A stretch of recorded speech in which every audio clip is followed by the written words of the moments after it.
ಎಲ್ಲರಿಗೂ ನಮಸ್ಕಾರ. ATV Karnataka YouTube ಚಾನಲ್ಗೆ ತಮಗೆಲ್ಲರಿಗೂ ಕೂಡ ಪ್ರೀತಿಯ ಸ್ವಾಗತ. ಕನ್ಯಾ ರಾಶಿಯ ಆಗಸ್ಟ್ ತಿಂಗಳ 2025ನೇ ವರ್ಷದ ಮಾಸ ಭವಿಷ್ಯ ಏನಿದೆ, ಕನ್ಯಾ ರಾಶಿಯವರ ಆಗಸ್ಟ್ ತಿಂಗಳ ಗೋಚಾರ ಫಲಗಳೇನು, ಆಗಸ್ಟ್ ತಿಂಗಳಲ್ಲಿ ಕನ್ಯಾ ರಾಶಿಯವರಿಗೆ ಯಾವೆಲ್ಲ ಶುಭ ಫಲಗಳು ದೊರೆಯಲಿದೆ, ಯಾವೆಲ್ಲ ಅಶುಭ ಫಲಗಳು ಬರಲಿದೆ, ಹಾಗೆಯೇ ಆ ಅಶುಭ ಫಲಗಳಿಗೆ ಪರಿಹಾರಗಳೇನು ಎಂಬುದರ ಬಗ್ಗೆ ಈ ವಿಡಿಯೋದಲ್ಲಿ ನಾನು ನಿಮಗೆ ತಿಳಿಸ್ತಾ ಹೋಗ್ತೀನಿ, ಬನ್ನಿ. ಹಾಗೆಯೇ ಆಗಸ್ಟ್ ತಿಂಗಳಲ್ಲಿ ಕನ್ಯಾ ರಾಶಿಯವರಿಗೆ ವಿಪರೀತವಾದಂತಹ ಗಂಡಾಂತರ ಎದುರಾಗುತ್ತೆ. ಆ ಗಂಡಾಂತರಗಳಿಗೆ ಪರಿಹಾರಗಳೇನು ಎಂಬುದರ ಬಗ್ಗೆ ನೋಡೋಕ್ಕೂ ಮುನ್ನ ನೀವೇನಾದರೂ ಕನ್ಯಾ ರಾಶಿಯವರಾಗಿದ್ದರೆ, ದೇವರು ಮತ್ತು ಜ್ಯೋತಿಷ್ಯ ಶಾಸ್ತ್ರವನ್ನು ನಂಬುವುದಾದರೆ ಈ ವಿಡಿಯೋಗೆ ಈಗಲೇ ಒಂದು ಲೈಕ್ ಕೊಡಿ ಮತ್ತು ತಪ್ಪದೇ ನಮ್ಮ ATV ಕರ್ನಾಟಕ ಯೂಟ್ಯೂಬ್ ಚಾನಲ್ ಅನ್ನು ಸಬ್ಸ್ಕ್ರೈಬ್ ಮಾಡ್ಕೊಳ್ಳಿ. ಹಾಗೆ ವಿಡಿಯೋನ ಎಲ್ಲರಿಗೂ ಕೂಡ ಶೇರ್ ಮಾಡಿ. ಕನ್ಯಾ ರಾಶಿಯವರ ಆಗಸ್ಟ್ ತಿಂಗಳ ಶುಭ ಫಲಗಳ ಬಗ್ಗೆ ಮೊದಲಿಗೆ ನೋಡೋಣ. ರಾಹುವಿನಿಂದ ಯಾರು ತಂತ್ರಜ್ಞಾನದಲ್ಲಿ IT ಕಂಪನಿಯಲ್ಲಿ ಕೆಲಸ ಮಾಡ್ತಿರ್ತಾರೋ ಅಂಥವ್ರಿಗೆ ಇದು ಸಕಾಲ ಅಂತ ಹೇಳಿದರೆ ತಪ್ಪಾಗಲ್ಲ.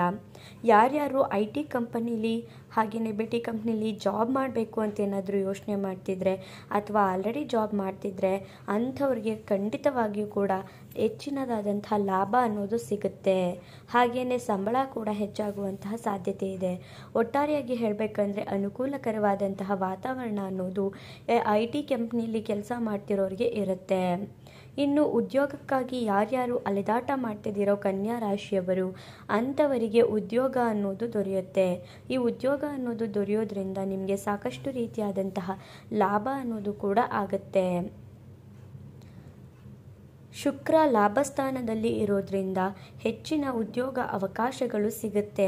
ಶುಕ್ರ ಲಾಭಸ್ಥಾನದಲ್ಲಿ ಇರೋದ್ರಿಂದ ನೀವು ಏನಾದರೂ ತುಂಬ ದಿನಗಳಿಂದ ಕೆಲಸಗಳನ್ನ ಕಳ್ಕೊಂಡು ನಿಂತಿದ್ರೆ, ಹೊಸ ಹೊಸ ಕೆಲಸಗಳನ್ನ ಪಡ್ಕೋಬೇಕು ಅಂತಿದ್ರೆ, ಅಥವಾ ಕನ್ಯಾ ರಾಶಿಯ ವಿದ್ಯಾರ್ಥಿಗಳೇನಾದರೂ ವಿದ್ಯಾಭ್ಯಾಸ ಮುಗಿಸಿ ಒಳ್ಳೊಳ್ಳೆ ಜಾಬ್ ಬೇಕು ಅಂತ ನೀವೇನಾದರೂ ಹುಡುಕಾಡ್ತಿದ್ರೆ ಖಂಡಿತವಾಗಿಯೂ ಕೂಡ ಕನ್ಯಾ ರಾಶಿಯವರಿಗೆ ಉದ್ಯೋಗದಲ್ಲಿ ಸಾಕಷ್ಟು ರೀತಿಯಾದಂಥ ಅವಕಾಶಗಳು ಬರುತ್ತೆ. ಈ ಅವಕಾಶಗಳನ್ನ ನೀವು ಸದುಪಯೋಗ ಮಾಡಿಕೊಂಡ್ರೆ ಮುಂದಿನ ದಿನಗಳಲ್ಲಿ ನಿಮ್ಮ ಜ್ಞಾನ ಹೆಚ್ಚಾಗುತ್ತೆ, ಹಾಗೆಯೇ ನಿಮ್ಮ ಜೀವನ ಅನ್ನೋದು ಉತ್ತಮವಾಗಿ ಸಾಗುತ್ತೆ. ಇನ್ನು ಉದ್ಯೋಗದಲ್ಲಿ ಬಡ್ತಿ ಅನ್ನೋದು ಆಗುತ್ತೆ. ಕನ್ಯಾ ರಾಶಿಯವರು ಯಾರ್ಯಾರು ಉದ್ಯೋಗನ ಮಾಡ್ತಿದ್ದೀರೋ ಎಲ್ಲರಿಗೂ ಕೂಡ ಆ ಕೆಲಸಗಳಲ್ಲಿ ಸಂಬಳ ವೇತನ ಅನ್ನೋದು ಕೂಡ ಹೆಚ್ಚಾಗುತ್ತೆ. ಇದರಿಂದ ನಿಮಗೆ ಸಾಕಷ್ಟು ರೀತಿಯಾದಂತಹ ಅನುಕೂಲಕರ ವಾತಾವರಣ, ನೆಮ್ಮದಿಯ ವಾತಾವರಣ ಅನ್ನೋದು ಇರುತ್ತೆ. ಸ್ಯಾಲ್ರಿ ಇನ್ಕ್ರಿಮೆಂಟ್ ಆಗೋದ್ರಿಂದ ನಿಮ್ಮ ಖರ್ಚುಗಳ ಬಗ್ಗೆ ನಿಗಾ ಇರಬೇಕು. ಹಾಗೆಯೇ ಸ್ಯಾಲ್ರಿ ಇನ್ಕ್ರಿಮೆಂಟ್ ಆಗ್ತಿದ್ದಂಗೆ ನೀವು ತುಂಬ ಖುಷಿನ ಪಡ್ತೀರಾ ಅಂತಲೇ ಹೇಳ್ಬೋದು. ನಿಮ್ಮ ಕೆಲಸದ ಸ್ಥಳಗಳಲ್ಲಿ ಯಾವುದೇ ರೀತಿಯಾದಂತಹ ತೊಂದರೆ ಅನ್ನೋದು ಬರೋದೇ ಇಲ್ಲ. ಕನ್ಯಾ ರಾಶಿಯವರಿಗೆ ಒಟ್ಟಾರೆಯಾಗಿ ಹೇಳಬೇಕಂದ್ರೆ ಆಗಸ್ಟ್ ತಿಂಗಳಲ್ಲಿ ಉದ್ಯೋಗದಲ್ಲಿ ಯಾವುದೇ ರೀತಿಯಾದಂತಹ ತೊಂದರೆಗಳು ಬರೋದೇ ಇಲ್ಲ. ಹಾಗಾಗಿ ನಿಮ್ಮ ಕೆಲಸದ ಸ್ಥಳಗಳಲ್ಲಿ ನೀವು ಆರಾಮಾಗಿ ಇರ್ತೀರಾ ಅಂತಾನೆ ಹೇಳ್ತೀನಿ. ಇನ್ನು ಇಷ್ಟೇ ಶುಭ ಫಲಗಳನ್ನ ಕನ್ಯಾ ರಾಶಿಯವರು ಆಗಸ್ಟ್ ತಿಂಗಳಲ್ಲಿ ನೋಡಿದ್ರಿ. ಇನ್ನು ಏನೇನು ಎಚ್ಚರಿಕೆಯನ್ನು ವಹಿಸಬೇಕು, ಏನೇನು ಗಂಡಾಂತರಗಳು ಕಾದಿದೆ ಅಂತ ನೋಡೋದಾದರೆ, ಸಂತಾನ ನಿರೀಕ್ಷೆ ಮಾಡುವವರಿಗೆ ಇದು ಉತ್ತಮವಾದಂತಹ ಕಾಲ ಅಲ್ಲ. ಯಾರ್ಯಾರು ಮಕ್ಕಳು ಬೇಕು ಅಂತ ಪ್ಲ್ಯಾನಿಂಗ್ ಮಾಡ್ತಿದ್ದೀರೋ ನಿಮ್ಮ ಪ್ಲ್ಯಾನಿಂಗ್ನ ನೀವು ಸ್ವಲ್ಪ ಮುಂದೂಡಿಕೊಂಡ್ರೆ ತುಂಬಾ ಒಳ್ಳೆಯದಾಗುತ್ತೆ. ಇಲ್ಲ ಅಂದರೆ ಸಂತಾನದಲ್ಲಿ ತುಂಬಾ ತೊಂದರೆಗಳು ಬರಬಹುದು. ಹಾಗೆಯೇ ಆರೋಗ್ಯದಲ್ಲೂ ಕೂಡ ಸಾಕಷ್ಟು ರೀತಿಯಾದಂತಹ ವ್ಯತ್ಯಾಸಗಳು ಬರಬಹುದು. ಹಾಗಾಗಿ ಸಂತಾನ ನಿರೀಕ್ಷೆ ಕನ್ಯಾ ರಾಶಿಯವರು ಯಾರ್ಯಾರು ಮಾಡ್ತಿದ್ದೀರೋ ಅವರು ಮುಂದೂಡಿದ್ರೆ ಒಳ್ಳೆಯದಾಗುತ್ತೆ. ಇನ್ನು ಮದುವೆ ವಿಚಾರದಲ್ಲಿ ಸ್ವಲ್ಪ ನೀವು ಮುಂದೂಡಿದ್ರೆ ಉತ್ತಮವಾಗಿರುತ್ತೆ. ಯಾರ್ಯಾರು ಮದುವೆ ಆಗಬೇಕು ಅಂತ ಒಳ್ಳೆ ವರ ಬೇಕು, ಇಲ್ಲ ಅಂದರೆ ಒಳ್ಳೆ ವಧು ಬೇಕು ಅಂತ ಹುಡುಕ್ತಿದ್ದೀರೋ, ಅಥವಾ ಈ ಟೈಮಲ್ಲಿ ನೀವೇನಾದರೂ ಮದುವೆಗೆ ಪ್ಲ್ಯಾನ್ ಮಾಡ್ತಿದ್ರೆ ಖಂಡಿತವಾಗಿಯೂ ಕೂಡ ಈ ಟೈಮಲ್ಲಿ ನೀವು ಮಾಡಲೇಬೇಡಿ. ನೀವು ಸ್ವಲ್ಪ ದಿನ ಬಿಟ್ಟು ನೀವು ಮಾಡಿದ್ರೆ ನಿಮಗೆ ಒಳ್ಳೆಯದಾಗತ್ತೆ. ಇಲ್ಲ ಮದುವೆ ಅಚಾನಕ್ಕಾಗಿ ಮದುವೆಯಲ್ಲಿ ಏನಾದರೂ ದೋಷಗಳು ಬರಬಹುದು, ಇಲ್ಲಾಂದರೆ ಮದುವೆಯಲ್ಲಿ ಏನಾದರೂ ಎಡವಟ್ಟುಗಳಾಗಬಹುದು, ಹುಷಾರು. ಇನ್ನು ಬುಧಗ್ರಹ ವಕ್ರನಾಗಿರೋದ್ರಿಂದ ಮಿತಿಮೀರಿ ಬೇರೆಯವರನ್ನು ನೀವು ಕಾಲೆಳೆಯೋಕ್ಕೆ ಹೋಗಬೇಡಿ. ಬುಧಗ್ರಹ ತುಂಬ ನೀಚನಾಗಿರೋದ್ರಿಂದ ನೀವು ಏನೋ ಒಂದು ತಮಾಷೆ ಮಾಡೋಕ್ಕೆ ಹೋಗ್ತೀರಾ, ಯಾರನ್ನೋ ರೇಗ್ಸಕ್ಕೆ ಹೋಗ್ತೀರಾ, ಅದು ನಿಮಗೆ ಖಂಡಿತವಾಗಿಯೂ ಕೂಡ ತುಂಬಾ ಕೆಟ್ಟ ಪರಿಣಾಮ ಅನ್ನೋದನ್ನು ಬೀರುತ್ತೆ. ಹಾಗೆಯೇ ನೀವು ಮಾಡುವಂಥ ಕಾಮಿಡಿ, ನೀವು ಮಾಡುವಂತಹ ತಮಾಷೆನೇ ನಿಮಗೆ ತುಂಬ ಮುಳ್ಳಾಗ್ಬಿಡುತ್ತೆ. ಹಾಗಾಗಿ ಇದರಿಂದ ನಿಮಗೆ ಜಗಳಗಳು ಬರಬಹುದು, ಹಾಗೆಯೇ ತೊಂದರೆಗಳಿಗೆ ನೀವು ಸಿಲ್ಕೊಬಹುದು. ಯಾವುದೇ ಕಾರಣಕ್ಕೂ ಕೂಡ ಬೇರೆಯವರ ಕಾಲನ್ನು ಎಳೆಯೋಕ್ಕೆ ಹೋಗಲೇಬೇಡಿ, ತಮಾಷೆಯನ್ನು ಕೂಡ ಮಾಡಬೇಡಿ. ಇನ್ನು ಗುರುವಿನಿಂದ ತಿರುಗಾಟ, ಅಲೆದಾಟ ಅನ್ನೋದು ಹೆಚ್ಚಾಗುತ್ತೆ. ಗುರು ನಿಮ್ಮನ್ನು ತುಂಬ ಅಲ್ಲಾಡಿಸ್ತಾರೆ, ತುಂಬ ತಿರುಗಾಡಿಸ್ತಾರೆ. ನೀವು ಯಾವುದೋ ಒಂದು ಕೆಲಸನ ಮಾಡಬೇಕು ಅಂತ ಹೋಗಿರ್ತೀರ, ಆ ಕೆಲಸಗಳಲ್ಲಿ ತುಂಬ ವಿಘ್ನಗಳನ್ನ ಕೊಟ್ಬಿಡೋದು, ತುಂಬ ತಿರುಗಾಡ್ಬಿಡೋ ಆ ಥರ ಆಗ್ಬಿಡೋದು, ಇವತ್ತಾಗಬೇಕಾಗಿರೋ ಕೆಲಸ ಇನ್ಯಾವಾಗಲೂ ಆಗೋದು, ಈ ರೀತಿಯಾಗಿ ತುಂಬ ಅಲೆದಾಟನ ಗುರುಗ್ರಹ ನಿಮಗೆ ಕೊಡ್ತಿದ್ದಾರೆ. ಗುರುಬಲ ಇಲ್ಲದೆ ಇರೋದ್ರಿಂದ ವಾಹನ ಚಲಾಯಿಸಬೇಕಾದ್ರೆ ನಿಧಾನವಾಗಿ ಆತುರತೆ ಪಡೆದೇನೆ ನೀವು ವಾಹನನ ಚಲಾಯಿಸಬೇಕಾಗುತ್ತೆ. ಗುರುಬಲ ಇಲ್ಲ ಅಂದರೆ ಖಂಡಿತವಾಗಿಯೂ ಕೂಡ ನಾವು ಸಾಕಷ್ಟು ರೀತಿಯಾದಂತಹ ಸಮಸ್ಯೆಗಳನ್ನ ಎದುರಿಸಬೇಕಾಗತ್ತೆ. ಅದರಲ್ಲಿ ಮೇನ್ ಪಾಯಿಂಟ್ ಅಂದರೆ ನೀವೇನಾದರೂ ವಾಹನ ಚಾಲನೆ ಮಾಡ್ತಿದ್ದೀರಾ ಅಂತ ಅಂದರೆ ನೀವು ಹುಷಾರಾಗಿ ಚಾಲನೆ ಮಾಡಬೇಕಾಗತ್ತೆ. ಹಾಗೆಯೇ ನಿಧಾನವಾಗಿ ನೀವು ಚಾಲನೆ ಮಾಡಿ.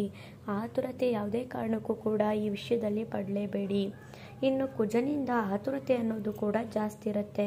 ಮೊದಲೇ ಹೇಳಿದ ಹಾಗೆ ಕುಜ ನಿಮಗೆ ಆತುರವಾಗಿ ಇವಾಗಲೇ ಆಗ್ಬಿಡಬೇಕು, ಈಗಲೇ ಆಗ್ಬಿಡಬೇಕು ಅನ್ನೋದನ್ನು ನಿಮಗೆ ಕೊಡ್ತಿದ್ದಾರೆ. ಹಾಗಾಗಿ ನೀವು ಎಷ್ಟು ತಾಳ್ಮೆ ವಹಿಸ್ತೀರೋ ಈ ತಿಂಗಳಲ್ಲಿ ಅಷ್ಟು ಮುಖ್ಯವಾಗಿರುತ್ತೆ.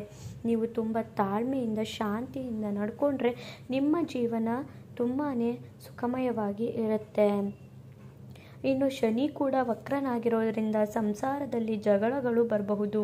ಶನಿ ಕೂಡ ನೀಚನಾಗಿರೋದ್ರಿಂದ, ಶನಿ ಬಲ ಇಲ್ಲದೆ ಇರೋದ್ರಿಂದ ನಿಮ್ಮ ಸಂಸಾರದಲ್ಲಿ ಗಂಡ ಹೆಂಡತಿ ನಡುವೆ ವಿಷಯನೇ ಇರಲ್ಲ, ಏನೋ ಜಗಳ ಆಡೋ ರೀಸನ್ಸೇ ಇರಲ್ಲ. ಸುಮ್ಮನೆ ಜಗಳ ಬರೋದು, ಸುಮ್ಮನೆ ನೀವು ಜಗಳ ಮಾಡಿಕೊಂಡು ನಿಮ್ಮ ಮನಸ್ಥಿತಿನ ಹಾಳು ಮಾಡ್ಕೊಳ್ಳೋದು, ಈ ರೀತಿಯಾಗಿ ಆಗುತ್ತೆ. ಹಾಗಾಗಿ ಶನಿ ವಕ್ರನಾಗಿರೋದ್ರಿಂದ, ಶನಿ ಬಲ ಇಲ್ಲದೆ ಇರೋದ್ರಿಂದ ಗಂಡ ಹೆಂಡತಿ ಇಬ್ಬರು ಕೂಡ ಅಂಚರಿಸ್ಕೊಂಡು ಅನ್ಯೋನ್ಯತೆಯಿಂದ ಹೋಗಬೇಕಾಗತ್ತೆ.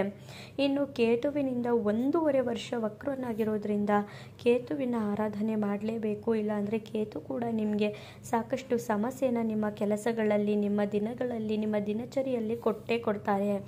ಇನ್ನು ಖರ್ಚು ವೆಚ್ಚಗಳ ಬಗ್ಗೆ ನೀವು ತುಂಬಾ ಗಮನ ಹರಿಸಬೇಕಾಗತ್ತೆ. ಉದ್ಯೋಗದಲ್ಲಿ ಯಾವುದೇ ರೀತಿಯಾದಂತಹ ತೊಂದರೆ ಇರಲ್ಲ, ಹಾಗೆಯೇ ಸ್ಯಾಲ್ರಿ ಕೂಡ ಇನ್ಕ್ರಿಮೆಂಟ್ ಆಗುತ್ತೆ. ಹಾಗೇನೆ ನಿಮ್ಮ ಖರ್ಚುಗಳ ಬಗ್ಗೆ ನೀವು ನಿಗಾನೂ ಕೂಡ ವಹಿಸಬೇಕಾಗತ್ತೆ. ಅತಿಯಾಗಿ ಖರ್ಚು ಮಾಡೋದನ್ನು ನೀವು ಖಂಡಿತವಾಗಿಯೂ ನಿಲ್ಲಿಸಬೇಡಿ. ಖರ್ಚನ್ನು ಯಾವುದೇ ಕಾರಣಕ್ಕೂ ಕೂಡ ಮಾಡಬೇಡಿ.